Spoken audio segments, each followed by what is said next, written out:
അദ്ധ്യായം 74 സൂറത്തുൽ മുദ്ദസ്സിർ.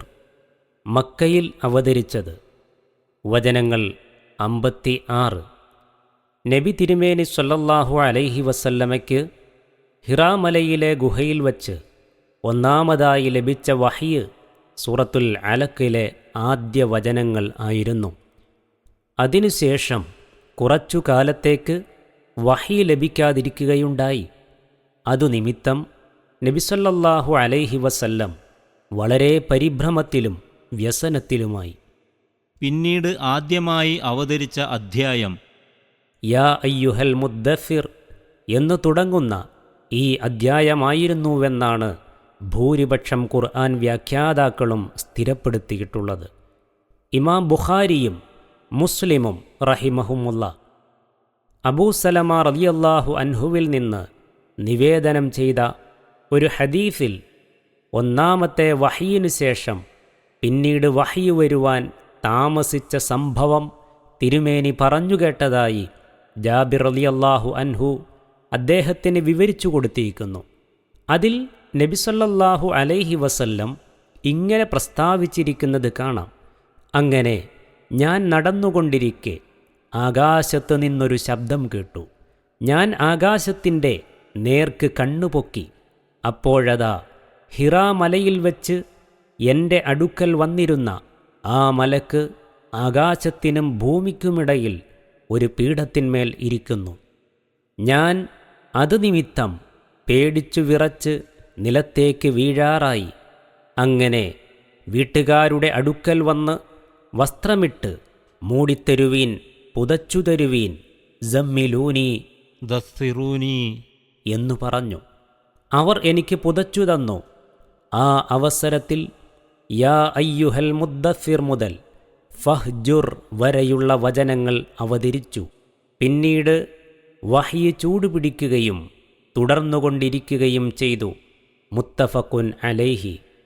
ഹിറായിൽ വച്ച് എൻ്റെ അടുക്കൽ വന്ന മലക്ക് എന്നു പറഞ്ഞതിൻ്റെ ഉദ്ദേശ്യം വ്യക്തമാണ്.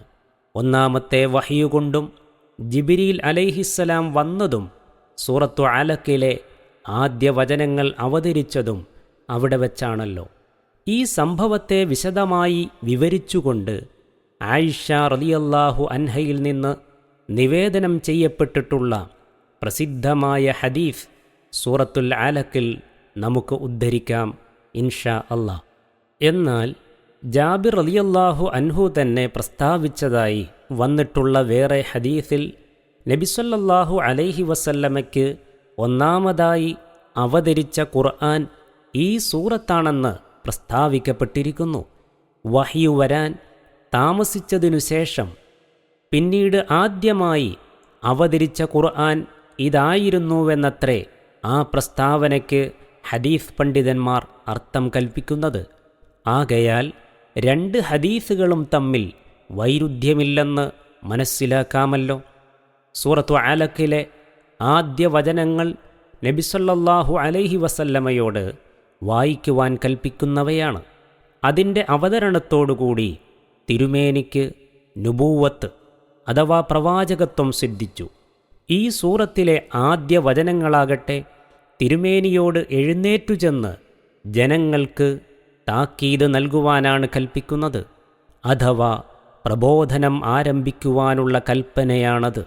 ഇതോടുകൂടി തിരുമേനിക്ക് റിസാലത്തും അഥവാ ദിവ്യദൗത്യവും ലഭിക്കുന്നു. ഈ സൂറത്തിൻ്റെയും സൂറത്തു മുസ്സമ്മിലിൻ്റെ അവതരണ സന്ദർഭത്തെയും രണ്ടിൻ്റെയും ആരംഭത്തിൽ നബി സല്ലല്ലാഹു അലൈഹി വസല്ലമയെ സംബോധന ചെയ്ത വാക്കുകളെയും അൽ മുസ്സമ്മിൽ എന്നും അൽ മുദ്ദസ്സിർ എന്നും പരിഗണിക്കുമ്പോൾ രണ്ടും പരസ്പരം യോജിപ്പുള്ളതായി കാണാം. രണ്ടിൽ ഏതാണ് ആദ്യം അവതരിച്ചതെന്ന് തീർത്തു പറഞ്ഞുകൂടാ. എങ്കിലും ഉള്ളടക്കവും മറ്റു ചില വസ്തുതകളും വെച്ചു നോക്കുമ്പോൾ ഇമാം അസ്കലാനി റഹ്മഹുല്ല പ്രസ്താവിച്ചതുപോലെ ഈ സൂറത്ത് അവതരിച്ച ശേഷമായിരിക്കും സൂറത്ത് മുസ്സമ്മിൽ അവതരിച്ചത് എന്നാണ് മനസ്സിലാകുന്നത്. അല്ലാഹു അഅലം.